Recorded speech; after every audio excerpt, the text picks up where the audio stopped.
Untuk malam Jumat kali ini, gue akan berbagi cerita tentang satu topik yang menarik, yaitu kondisi medis yang mengerikan. Maksudnya adalah cerita-cerita pada episode kali ini bakalan erat hubungannya dengan penyakit, kelainan, fenomena aneh, pokoknya segala macam hal mengerikan yang terjadi terhadap tubuh kita, tubuh manusia. Jadi pada cerita pertama, ada seorang pria yang perutnya itu buncit banget sampai-sampai perutnya ini melawan kodrat manusia. Dan pada cerita kedua, ada dua orang yang tubuhnya perlahan-lahan berubah menjadi boneka. Lalu pada cerita ketiga, ada seseorang yang selama bertahun-tahun dikiranya udah meninggal, tapi pada kenyataannya dia masih hidup. Nah, sebelum kita masuk ke detail kisah nyata mengerikan kali ini ya, hai semua, nama gue Ewing dan jangan lupa untuk subscribe karena gue bakalan upload 2 video kisah nyata mengerikan setiap minggunya dan juga nyalain notifikasinya supaya tidak ketinggalan. Lalu sebarkan video ini ke semua teman-teman lo yang sekiranya suka video-video horor. Kalau udah siap, langsung aja kita mulai kisah nyata mengerikan untuk episode kali ini.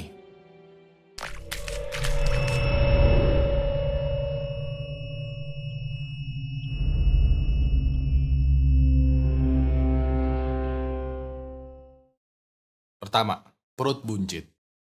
Pada tahun 1999, ada seorang pria berusia 30 tahunan yang bernama Sanju Bhagat yang berasal dari Nagpur, India. Sanju biasa dikenal sebagai seorang pria yang mempunyai perut buncit. Diketahui ya, perutnya Sanju ini gede banget sampai-sampai orang yang ada di sekitarnya itu sering ngeledekin dia kayak, "Weh, perut lo buncit banget, hamil lo ya?" Sanju yang mendengar ledekan ini udah biasa karena ya emang perutnya itu gede banget. Sekedar informasi, Sanju dari kecil sudah memiliki perut yang besar walau badan, tangan, dan kakinya terbilang sangat kurus. Awalnya keluarganya Sanju mengira kalau dia tuh mengalami busung lapar atau gizi dalam tubuhnya itu tidak terlengkapi sehingga perutnya Sanju ini membuat buncit, tapi tubuhnya itu kurus. Hal ini juga diperkuat dikarenakan keluarganya Sanju hidup dalam kondisi kemiskinan yang cukup parah. Untuk mendapatkan makanan sederhana, Sanju dan keluarganya itu mesti bekerja keras banget. Walaupun begitu, walaupun Sanju sekarang udah dewasa, udah bisa bekerja sendiri sebagai buruh tani, udah bisa mencari uang, dan udah bisa memenuhi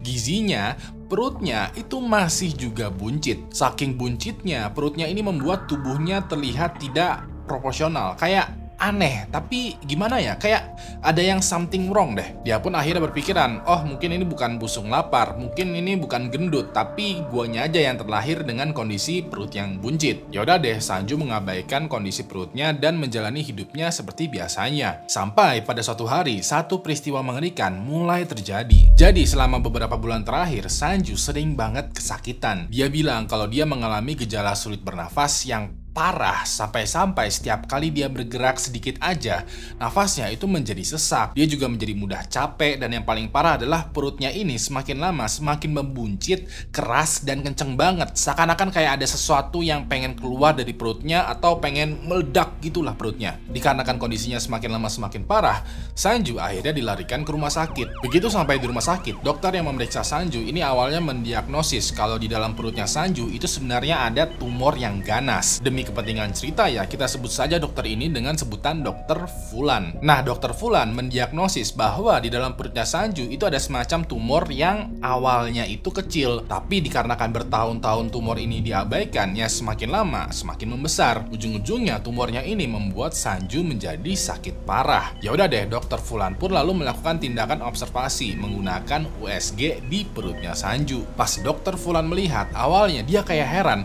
dia kayak terkejut dan bingung kayak, ini apa ya? Dokter Fulan itu terus tuh meng-USG perutnya Sanju dan pas itu Dokter Fulan kayak tidak percaya dengan apa yang dia lihat. Dengan segera Dokter Fulan langsung memerintahkan tim dokter bedah untuk standby dikarenakan Sanju mesti segera dioperasi. Begitu Sanju udah terbaring di meja operasi, dia langsung dibius dan diberikan anestesi. Dokter pun membedah tuh dan membuka perutnya Sanju. Begitu perutnya terbuka, semua dokter yang ada di ruangan ini tercengang, kaget, bingung dan sekaligus juga takjub. Mereka semua begitu karena apa yang dilihat dokter pada momen ini benar-benar sangat aneh dan mengerikan. Saking aneh dan mengerikannya, dokter tuh berpikiran ini tuh nggak mungkin bisa terjadi. Gak mungkin terjadi karena ini tuh ngelawan kodrat manusia. Dokter pun dengan hati-hati ya mengeluarkan tumor yang ada di dalam perutnya Sanju dan meletakkannya di meja samping dokter bedah. Setelah itu mereka menapikan kembali isi perutnya Sanju, menutupnya, memberikan obat dan mengirimkan Sanju ke kamar rumah sakit untuk recovery. Besok harinya begitu Sanju udah sadar, dia yang lagi tertidur di kasur rumah sakit ini notice bahwa sekarang perutnya itu rata. Perutnya yang selama 10, 20, bahkan 30 tahun terakhir itu buncit, dalam semalam tiba-tiba aja menghilang. Dia juga sekarang ngerasa nafasnya udah lega, badannya berasa ringan, berasa segar. Pokoknya secara keseluruhan dia merasa membaik. Sanju kayak takjub dan senang karena dalam semalam dia sembuh dan perutnya menghilang tuh buncitnya. Gak lama kemudian dokter Fulan masuk tuh ke kamar Sanju. Sanju langsung nanya, gimana dok kondisi saya? Apakah saya sudah sehat? Apakah tumornya sudah berhasil diangkat? Dokter Fulan kayak menyambut Sanju. Ini kayak berusaha senyum, tapi senyumnya kayak dipaksa gitu. Dokter Fulannya ini lalu menjelaskan ke Sanju bahwa tumornya memang berhasil diangkat dan seluruh proses operasinya berjalan lancar. Tapi dia menjelaskan lagi dengan pelan-pelan.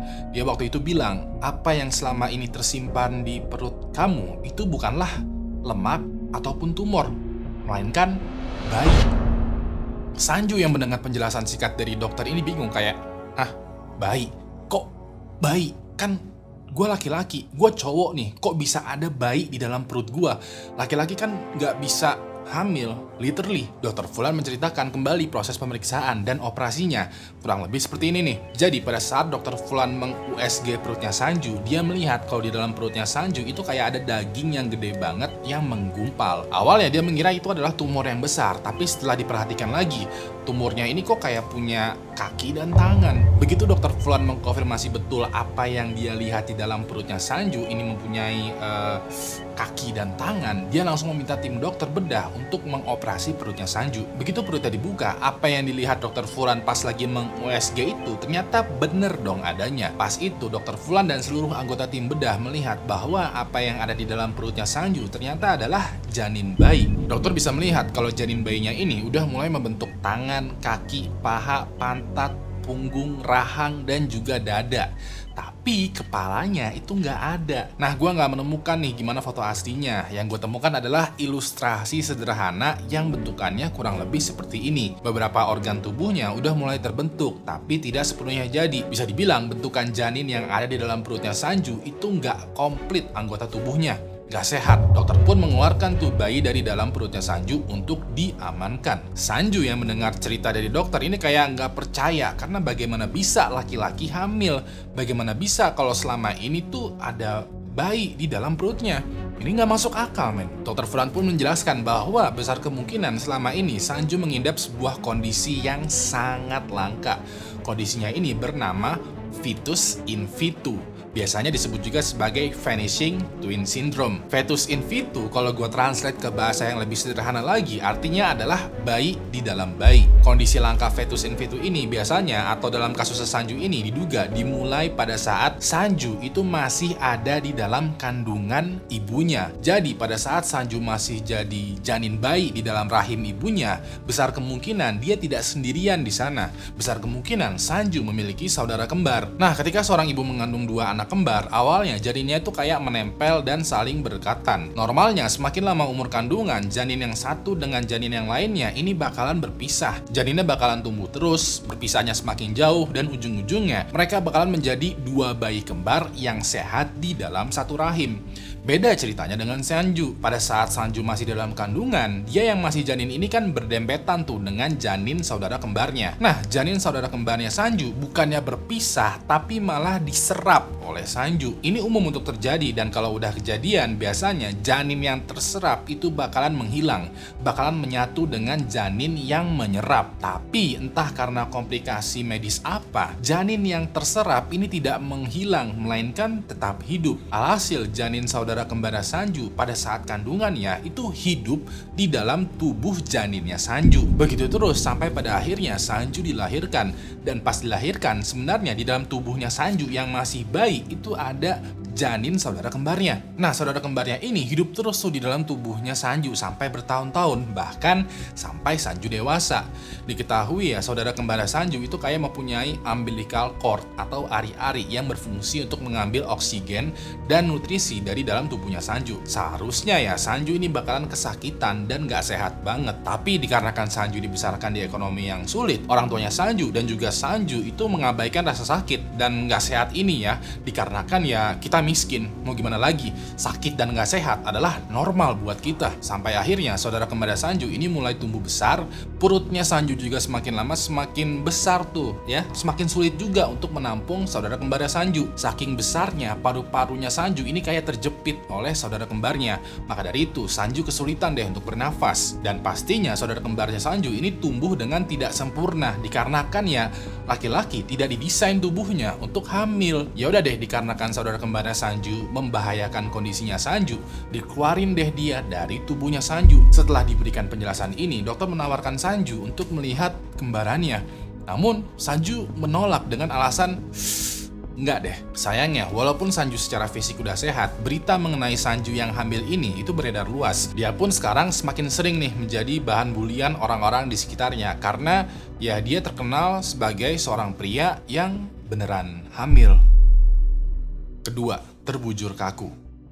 Pada tahun 2006, ada seorang wanita bernama Lauren tinggal di Sydney, Australia. Pada tahun itu, Lauren dikabarkan baru aja melahirkan bayi laki-laki. Lauren dan keluarganya menamai anak yang baru aja lahir dengan nama Zac Armstrong. Pada proses kelahiran dan seterusnya, semuanya itu berjalan dengan normal. Hidupnya Lauren, Zac, dan keluarga besarnya itu berjalan seperti biasa. Tapi semua itu berubah ketika Zac berusia 1,5 tahun. Pada saat itu, Lauren membawa Zac ke dokter dikarenakan matanya Zac ini bengkak. Lauren mengira kalau Zac ini mengalami alergi, tapi pas itu dokter berpendapat agak lain.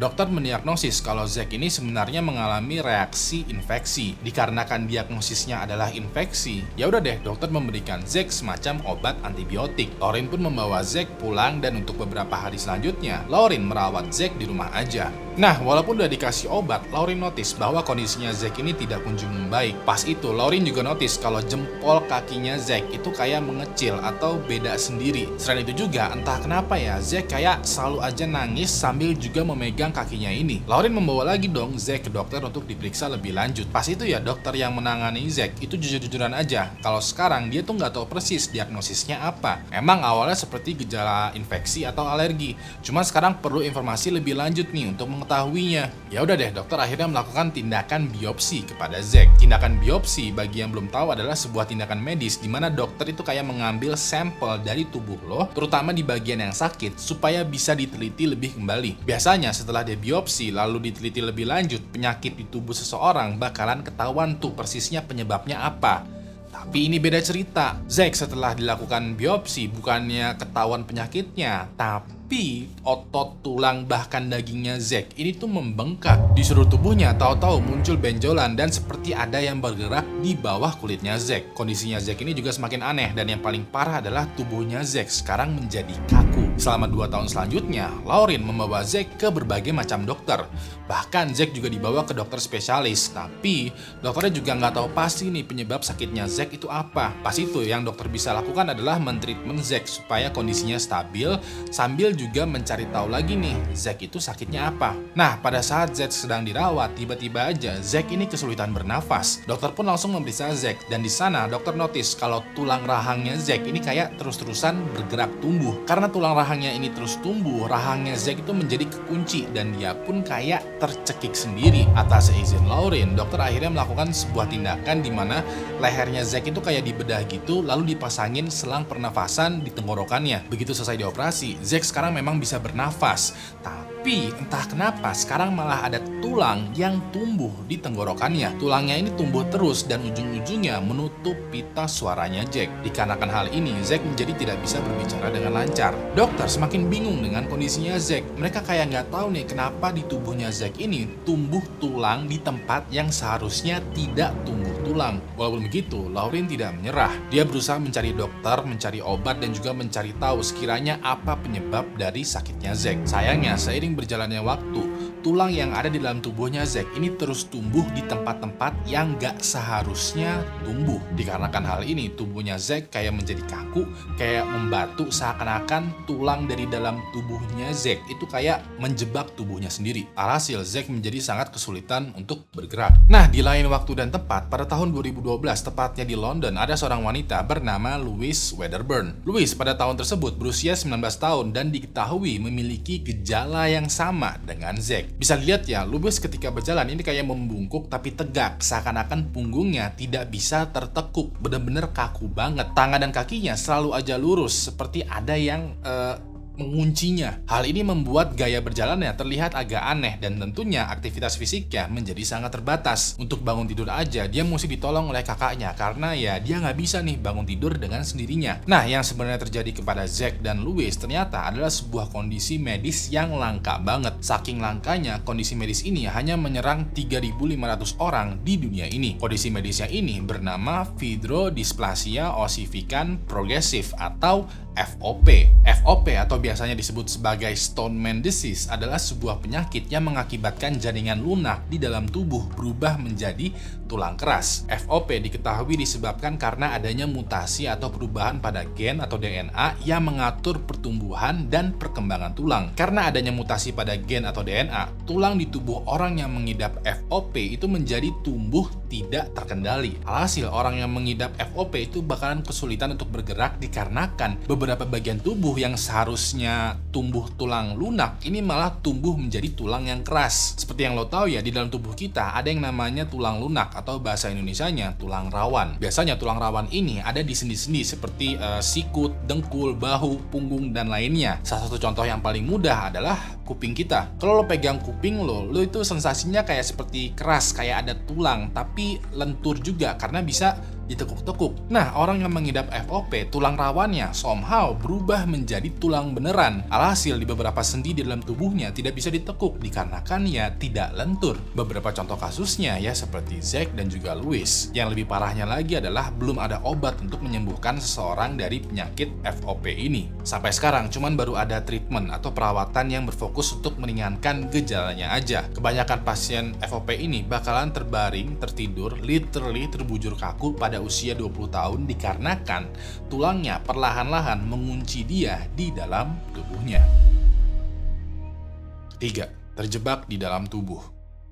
Pada tahun 1975, di sebuah kota yang bernama Pretoria yang terletak di Afrika Selatan, ada seorang anak laki-laki yang bernama Martin Pistorius. Di awal kehidupannya, Martin ini hidup seperti kebanyakan anak-anak lainnya.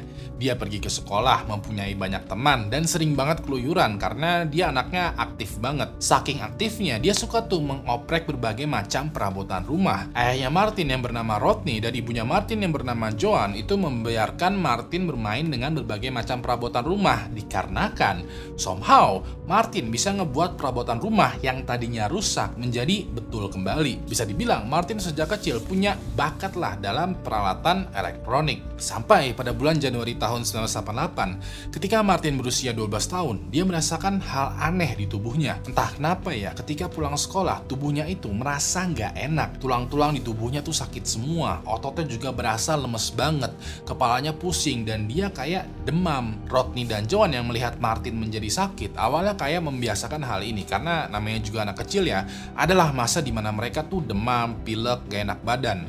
Mungkin Martin ini kecapean karena dia terlalu aktif, sampai dia jadinya jatuh sakit. Rodney dan Joan pada momen itu kayak merawat dan menemani Martin sambil juga membuat kondisinya Martin senyaman mungkin. Harapannya Rodney dan Joan adalah ya beberapa hari ke depan kondisinya Martin ini menjadi membaik. Tapi seiring berjalan waktu, kondisinya Martin ini tidak kunjung membaik. Dia yang tadinya masih mau keluar kamar untuk sarapan, untuk kamar mandi, sekarang seharian aja menghabiskan harinya tiduran. Saking kelamaan tidurnya, Martin ini sampai-sampai buang air itu juga di kasurnya. Bahkan Martin yang tadinya aktif bersosialisasi dengan Rodney dan Joan sekarang tuh kayak pasif. Setiap kali Martin diajakin ngobrol, Martin responnya kayak lambat, kayak nge-lag gitu responnya. Rodney dan Joan yang notice hal ini mulai ngerasa aneh juga nih. Ini kenapa anak gue yang tadinya aktif banget sekarang malah menjadi pasif banget? Rodney dan Joan berusaha tuh membangunkan Martin, tapi setiap kali dibangunkan, Martin kayak nggak mau bangun, kayak lemes banget badannya. Di sela-sela ini, Martin perlahan-lahan bilang ke kedua orang tuanya ya, aku nggak mau bergerak bukan karena aku malas bergerak, tapi aku nggak mau bergerak dikarenakan aku tidak bisa bergerak. Diketahui ya, seluruh sendi dan tubuhnya Martin ini sakit banget sampai-sampai Martin ini tiduran aja terus di kasurnya. Di momen itu ya, Rodney dan Joan langsung membopong Martin, dibawa ke rumah sakit dikarenakan mereka yakin ya ada yang nggak beres dengan Martin. Begitu mereka bertiga sampai di rumah sakit, mereka langsung ditidurkan di tempat tidur di rumah sakit. Pas itu kondisinya Martin ini masih sadar, cuman dia tuh kayak bengong aja. Ketika dokter berusaha berinteraksi dengan Martin, dia tuh responnya kayak semakin lambat, kayak nge-lag banget dan cuman seadanya. Dokter yang memeriksa Martin itu melakukan berbagai macam tes untuk mengetahui apa penyebab dari penyakitnya Martin. Tapi dari banyak tes yang dilakukan, dokter tidak menemukan apa penyebabnya. Dari hasil tes yang dokter lakukan, secara garis besar, kondisi tubuhnya Martin ini sehat. Organ-organ di dalam tubuhnya Martin juga berfungsi secara normal. Tapi somehow Martin ini sakit dan semakin lama sakitnya semakin parah. Dokter waktu itu berkesimpulan, besar kemungkinan sakitnya Martin ini bersumber dari otak atau sarafnya. Entah kenapa Martin ini semakin lama tuh semakin terbelakang pikirannya. Semakin lama dia tuh semakin hilang. Martin yang tadinya slow respon sekarang malah menjadi no respon. Setiap kali dia diajak berinteraksi, Martin tidak bisa memberikan respon apapun. Pandangannya cuman kosong aja ke depan. Jari, kaki, dan tangannya dia juga itu kayak meringkuk, kayak orang yang koma. Martin pun juga minim bergerak. Bahkan untuk makan aja mulutnya tuh mesti dibukain supaya bisa disuapin. Bisa dibilang Martin sekarang kondisinya benar-benar minim tanda kehidupan. Dikarenakan dokter tidak tahu penyebabnya apa, dokter pun juga tidak bisa bertindak banyak. Yang bisa dokter lakukan adalah yang merawat Martin dan membuat kondisinya menjadi nyaman. Pas itu dokter bilang ke orang tuanya Martin, ke Rodney dan Joan, bahwasannya Martin sekarang kondisinya udah berubah menjadi vegetatif tanpa sebab yang jelas. Buat yang belum tahu, vegetatif adalah suatu kondisi di mana seseorang itu koma tapi masih sadar. Seseorang yang sedang vegetatif itu terbilang sehat ya, tapi pikirannya udah nggak ada. Dia terbilang sehat karena organ tubuhnya seperti jantung, paru-paru, dan lainnya ya terbilang berfungsi secara normal. Tapi pikirannya udah nggak ada, dikarenakan besar kemungkinan sumber penyakitnya itu ada di otak atau saraf-sarafnya. Dikarenakan pikirannya udah nggak ada, orang yang vegetatif ya tidak bisa berbicara, menunjukkan emosi, atau bahkan berinteraksi. Gerakan tubuhnya juga minim banget, hanya sebatas refleks aja. Dia bisa berkedip, bernafas, menelan, meminum, dan kesakitan kalau ada stimulus dari luar. Tapi untuk bergerak normal seperti berjalan atau bahkan buang air, mereka nggak bisa mengendalikan itu. Bisa dibilang orang yang dalam kondisi vegetatif,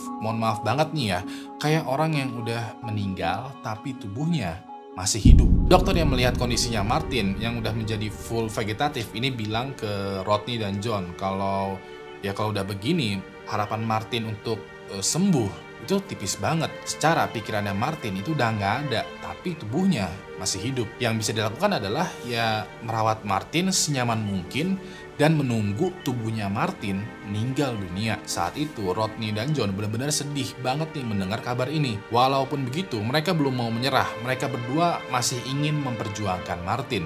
Setelah keluar dari rumah sakit, Rodney dan John membawa pulang Martin ke rumah ya. Dan di sana mereka berdua bergantian nih merawat Martin. Pas itu Rodney dan John tiap hari mesti merawat tubuhnya Martin. Setiap pagi mereka bakal membangunkan tubuhnya Martin, memandikan, nyuapin makanan, dan kalau Martin buang air, mereka mesti juga tuh mengganti popok dan bajunya Martin. Lalu sehari-harinya Rodney dan John kayak menyalakan TV dan juga menaruh beberapa foto keluarga, berharap pikirannya Martin itu ke trigger atau terstimulus. Nanti pas tidur malam, Rodney dan John beberapa jam sekali ya mereka mesti membolak-balikan tubuhnya Martin supaya tubuhnya ini tidak pegal ototnya. Kalau Rodney dan John lagi sibuk bekerja atau kecapean, Martin bakalan dititipkan di home care atau fasilitas kesehatan.